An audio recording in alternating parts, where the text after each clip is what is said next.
개발은 어떻게 했냐면은 이제 감염이 됐던 사람들에게 만들어진 중화항체를 네.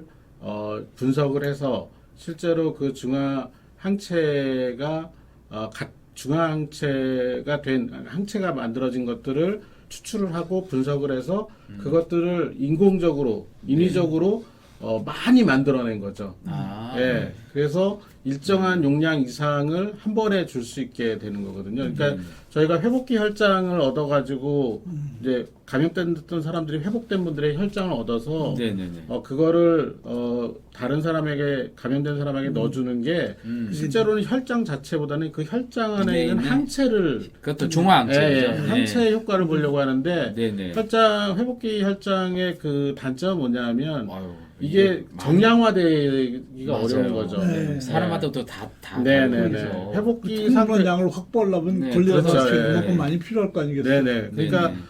일단 혈장 확보가 그렇게 쉽지가 않고 네. 또 하나는 혈장을 확보하더라도 이게 일정한 균질한 혈장이라고 보기는 어렵거든요. 그러니까 이제 그런 데 있는 한계 때문에 실제로 최근의 연구는 제가 마지막으로 본 논문에서는 이 중증 환자에서는 어찌됐건 이것도 별 효과가 없다라고 되어 있는데 네네네. 항체 치료제는 기본적으로 중증 환자한테 치료 효과가 없습니다. 없을 수밖에 없습니다. 왜냐하면 저희가 이제 바이럴 카이네틱스라고 하죠. 그러니까 네네. 실제로 그 바이러스가 몸에 많을 때는 네네. 중증일 때가 아닙니다. 이제 우리가 좀 이게 착각을 하기 쉬운 게 뭐냐면 네네.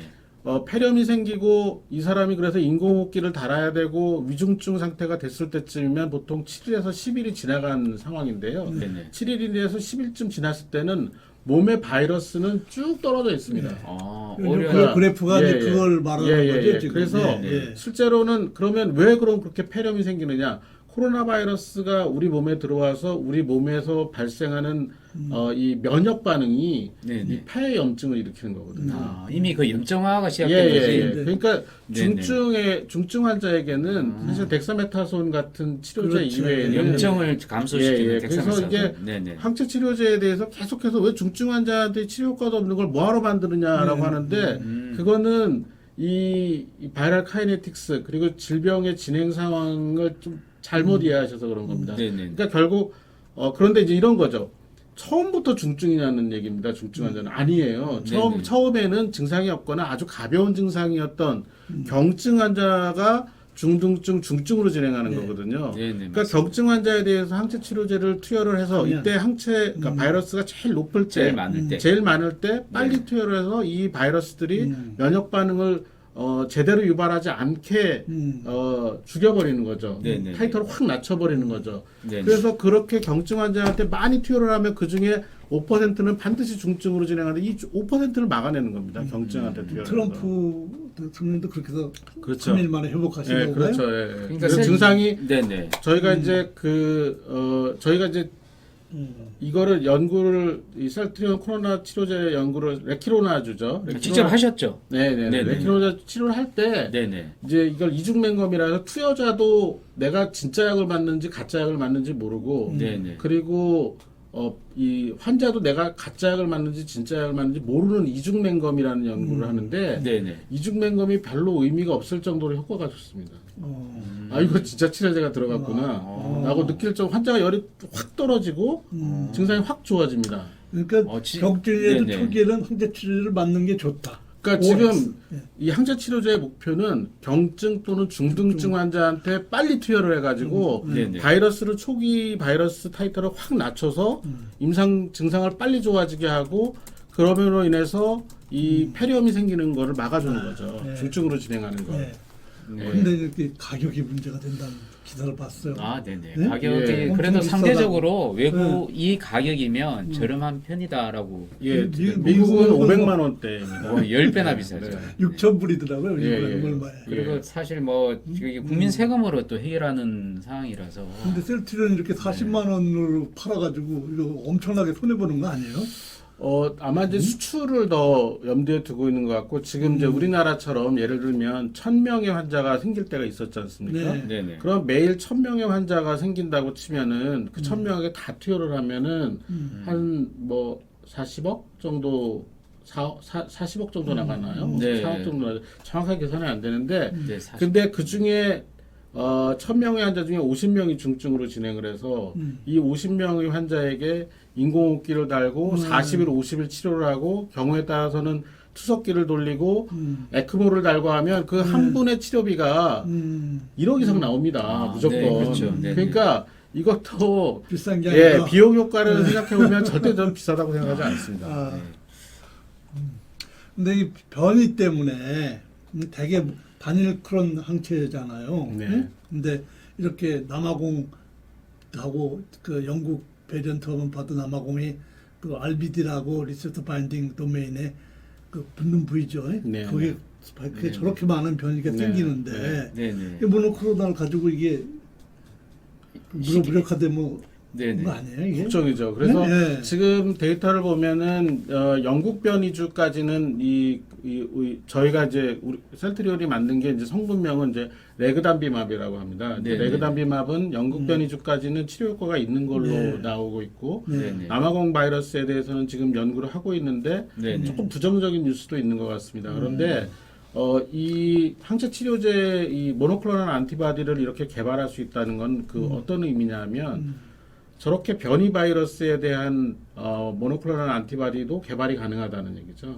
예, 아마 이 기술력을 타겟팅해서 보면 기술력을 가능하다. 생각을 해보면 네, 네. 생각보다 많은 시간이 안 걸리고 이 변이주에 대한 항체 치료제가 지속적으로 만들어질 가능성이 있습니다. 아, 이제 그렇게 되면 현장에서 계속 그걸 사용을 하면 이제 되는데 그 시차는 분명히 있겠죠. 그렇지만 네, 네. 항체 치료제가 지금 개발된 거는 한계점이 생길 수 있지만 저런 그 변이 바이러스에 대해서 새롭게 디자인된 항체 치료제를 또 만들어낼 수 있다라는 자, 점이 있기 그러면 때문에 이게 새로 만들 때 또 똑같은 임상 과정을 다 거치게 되면 그 기간이 또 소요가 그렇죠. 되지 사실 제가 걱정하는 게 그 부분입니다. 네네. 이제 그걸- 이렇게 됐을 때 네, 네, 네.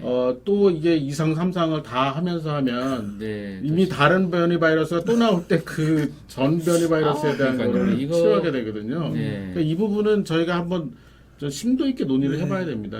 어떻게 이 기간을 짧게 가져갈 것이냐. 이미 저 기술력은 그냥 바로 바꿀 수 있고 변형된 거에 대해 바로 이렇게 대처할 수 있는 그런 그 실험까지는 다 되는데 이게 임상까지 넘어간 그 기간이 네. 여전히 길어지면 이건 또 의미가 없어지는 또 그렇죠. 그런 거예요. 아까 이제 플랫폼 말씀하셨는데 네. 백신에 네. 이것도 백신처럼 항체 치료제도 플랫폼이 생기는 거겠죠. 이렇게 한번 우리가 기술력을 갖게 된다면. 네, 제가 뭐 특정 기업에 대한 얘기를 하는 게 조금 부담스럽고 좀 네. 바람직하지 않을 수도 있는 것 같은데 그럼 C사라고 이미 C사는 그런 플랫폼을 갖췄다고 보시면 될 것 같습니다. 그러면 개발 기간은 짧아질 수 있는 거죠, 그죠? 네, 그렇습니다. 근데 이런 기사도 봤어요. 슈퍼 항체다 C 사건은 네. 맞는 얘기입니까? 이게 잘 이해가 안 되던데 저는 이게. 예. 사실은 이제 이 항체 치료제가 이번에 이 코로나19와 관련돼서 이제 만들어지면서 네네. 좀 다양한 그 치료제 개발도 가능할 것 같습니다. 제 생각에는. 예. 네네. 예를 들면은 지금 저희가 그 치료제가 없는 바이러스 질환이 몇 개가 있죠. 네. 지금 하도 이 코로나 때문에 다 잊혀져 가고 있지만 네네. 여기 쓰셨지만 메르스 같은 경우도 있고 네네네. 그리고 또 메르스는 뭐 저희가 이제 뜨문뜨문 유입이 되지만 네네. 실제로 지금 매년 그 고통받는 것 중에 하나가 그 SFTS 제가 갑자기 우리말이 생각이 안 나는데 그 SFTS. 출혈열이죠. 아, 출혈열. 네네네. 예, 중국 뭐 살인진드기 해가지고 네네네. 맨날 네. 봄 가을에 예. 사실 그런 네, 것도 그 치료제가 없는데 음. 만약 이런 그 항체 치료제 같은 것들을 개발하는 플랫폼으로서 역할을 한다면 몇 가지 바이러스 질환 중에 항바이러스제가 없는 것들은 동일한 그런 플랫폼을 이용을 해서 치료제를 좀 개발할 수 있지 않을까 하는데 문제는 이게 뭐 몇천 명씩 생기는 병이 아니니까 네네. 그런 그 치료제를 개발하는데 그 회사가 투자를 할까에 대한 고민은 좀 있습니다. 예. 근데 이제 그런 질환에 대해서는 어떻게 보면 국가가 R&D와 관련된 비용을 대고 네네. 일정 수준의 그 치료제를 비축을 한다는 의미에서 갖고 있으면 네네. 그것도 뭐 어느 정도 해결이 되지 않을까 싶어서 그런 형태로 저희가 얘기는 되지만 네. 한 가지 치료제가 모든 걸 다 해결하는 그런 걸 만드는 데는 그러니까 상당히 오랜 그 연구가 필요할 것 같습니다. 슈퍼 항체라고 했으니까 네네. 기왕에 이제 C사가 개발한 S1 RBD를 타겟으로 한 네. 항체 말고 새로운 걸 개발하겠다는 얘기죠. 저는 그게 예. 낫다고 보는데 예. 하나로 모든 걸 해결하는 게 예. 아니라 각각의 질환에 대해서 유사한 그런 그 개념의 치료제를 만들 수는 있을 것 같다라는 생각은 하고 있습니다. 그러면 변종에 강한 놈으로. 예.